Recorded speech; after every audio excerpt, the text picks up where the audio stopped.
Assalamualaikum warahmatullahi wabarakatuh.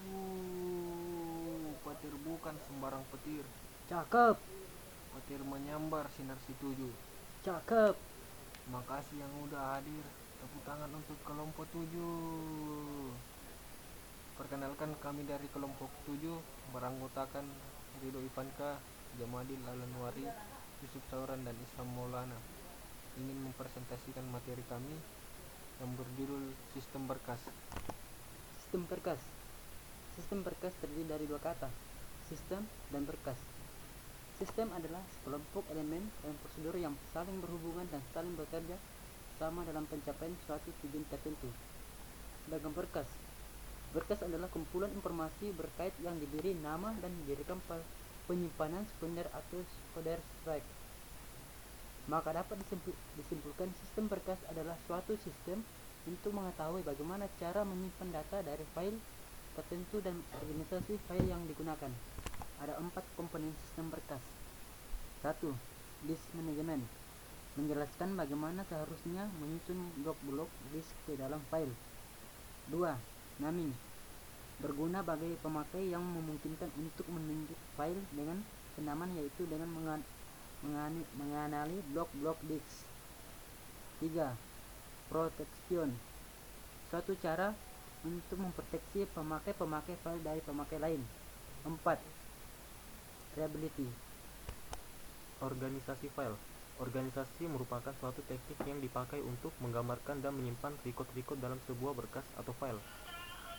Terdapat 4 teknik dasar dari pengorganisasian berkas. Yang pertama ada sequential, dan kedua ada relatif, ketiga indexed sequential, dan 4 multi-key. Dan secara umum perbedaan dalam cara mengaksesnya ada dua, yaitu direct access, yaitu suatu cara mengakses record yang langsung tanpa mengakses seluruh record yang ada. Yang kedua ada sequential access, yaitu suatu cara mengakses record yang didahului pengaksesan record-record di depannya. Sasaran manajemen sistem berkas ada 7.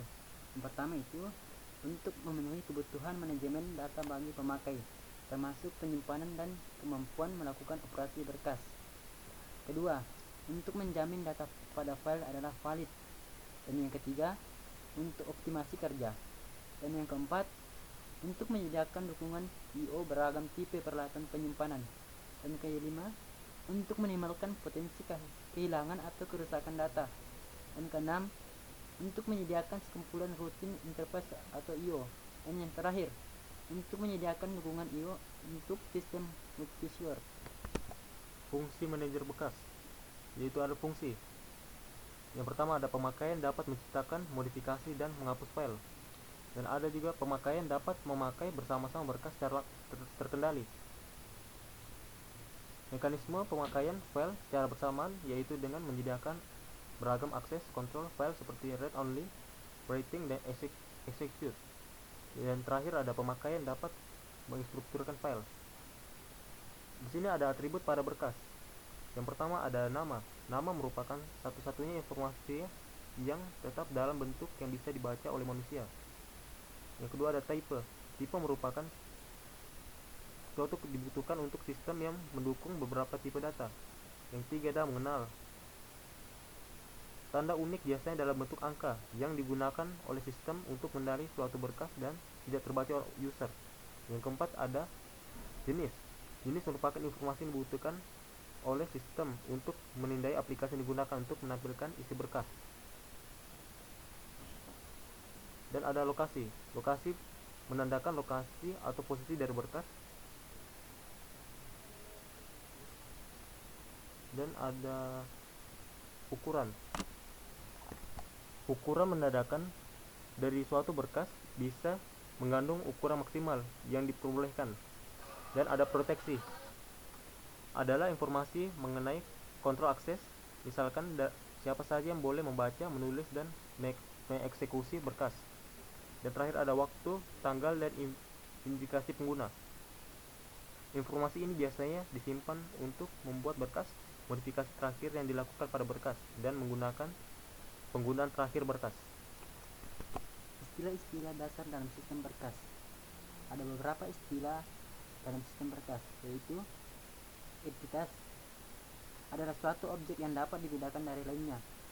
Objek di sini dapat berupa barang, orang, maupun peristiwa. 2. Atribut adalah karakteristik yang menjadi ciri dari entitas. Contohnya, entitas gaji pegawai terdiri dari atribut NIP, nama, jam, lembur, tunjangan, dan gaji pokok. Dan yang ketiga, item data adalah tempat penyimpanan tiap atribut dari sebuah entitas. Contohnya, item data untuk nama mahasiswa biasa disebut file, namun dipakai untuk menunjukkan dapat di mana item dan data disimpan. Item data elementer adalah bagian kecil dari item data. Dan record adalah kumpulan item data yang saling berhubungan. Dan terakhir, sistem berkas atau file adalah sekumpulan record yang saling berhubungan. Itulah tadi materi dari kelompok kami. Selanjutnya kami buka sesi tanya jawab. Kurang dan lebihnya mohon dimaafkan. Wabillahi taufiq wal hidayah. Wassalamualaikum warahmatullahi wabarakatuh.